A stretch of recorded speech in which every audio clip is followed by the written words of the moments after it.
తిరుమల లడ్డూలో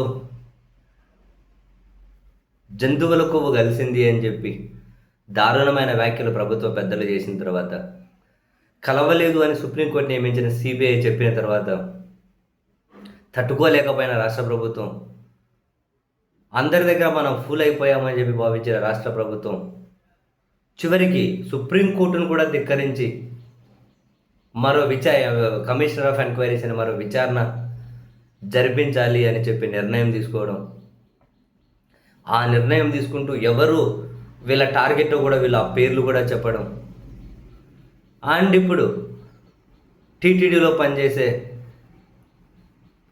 అర్చకులు, ఈ పోర్టులో పనిచేసే వాళ్ళ దగ్గర నుంచి బలవంతంగా కొన్ని ప్రకటనలు చేయించుకోవాలి, బలవంతంగా కొన్ని స్టేట్మెంట్లు ఇప్పించుకోవాలని చెప్పి వీళ్ళు చేసే ప్రయత్నం. ఇంత దారుణానికి వీళ్ళు ఎందుకు తెగబడుతున్నారు అంటే కేవలం శ్రీవారి ప్రసాదాన్ని టార్గెట్గా చేసుకొని ఒక మతంలో జగన్మోహన్ రెడ్డి గారి మీద ఎక్కడ లేని ద్వేషాన్ని నింపి, సో జగన్కి వాళ్ళ ఓట్లు వేయకుండా చేసి మళ్ళీ మనం అధికారంలోకి రావాలి, ఇది ఒకటే సింగిల్ లైన్ ఎజెండా కదా.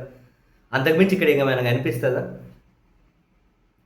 చివరికి సుప్రీంకోర్టు నియమించిన సిబిఐ కూడా అందులో ఏమీ లేదని తెలిస్తే, లేదు దాంట్లో ఉంటుంది, అదిగో వాళ్ళు తప్పు చేసి ఉంటారు అని వీళ్ళు భావించి వీళ్ళు కమిషన్ వేసుకొని వీళ్ళకి కావాల్సిన వాళ్ళతో ప్రెజర్ చేయించుకొని బెదిరించి వాళ్ళతో స్టేట్మెంట్లు ఇప్పించుకొని ఇంకెవరినో అరెస్ట్ చేసి అదిగో జంతువులకో కలిసింది మేము చెప్పింది నిజమని చెప్పి నిరూపించడానికి చేసే ప్రయత్నం కదా ఇది.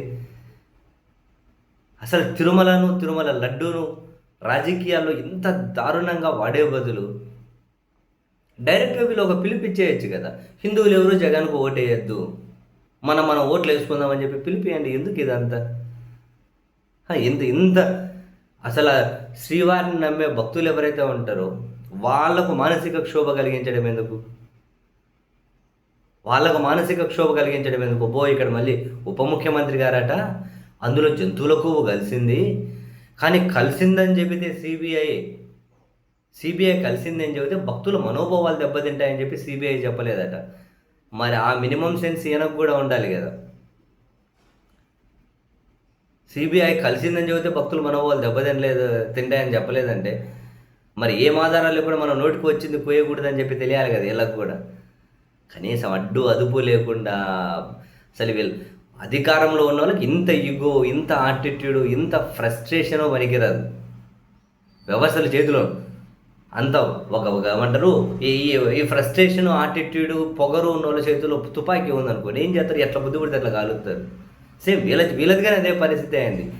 ఎవరి మీద బుద్ధి పెడితే వాళ్ళ మీద దాడులు, ఎవరి మీద బుద్ధి పెడితే వాళ్ళ మీద కేసులు, ఇల్లు తగలబెట్టడాలు, ఈ విధంగా అడ్డదిడ్డమైన కేసులు, అడ్డదిడ్డమైన ఆరోపణలు, దేవుడు లేదు, ప్రసాదం లేదు, మత రాజకీయాలు. అసలు ఆంధ్రప్రదేశ్ అనేది ఇంత దారుణంగా దిగజారిపోతుందని ఆంధ్రప్రదేశ్ రాజకీయం, ఆంధ్రప్రదేశ్లో పాలకులు అనబడే వాళ్ళు ఇంత దారుణంగా దిగజారిపోతారని నేనైతే కలలో కూడా ఊహించలేదు. సీరియస్లీ ఎక్కడే కూడా వీళ్ళు చేసే ఈ పరిపాలన బాగుంది ఓట్లేయండి, అది ఆ పరిపాలన బాగుంది ఓట్లేయండి, మా విధానాలు బాగున్నాయి, ఈ చర్చించే ధైర్యం కూడా లేకుండా మతాన్ని ముందు పెట్టి రాజకీయం, దేవుణ్ణి ముందు పెట్టి రాజకీయం, ప్రసాదాన్ని ముందు పెట్టి రాజకీయం, ఇంత అనాగరికం, ఇంత అజ్ఞానం, ఇంత నీచత్వానికి రాష్ట్రంలో ప్రజలను తీసుకెళ్ళిపోవాలని చెప్పి కొందరి ఆరాటాన్ని చూస్తే నాకు తెలిసి అధికార కూటమిలో ఉన్న నాయకులు కొందరికైనా మీ మనస్సాక్షి ఒప్పుకుంటుందా ఇలాంటి రాజకీయం? జనరల్గా వీళ్ళ కొందరిదైనా మీ మనస్సాక్షి ఒప్పుకుంటుందా?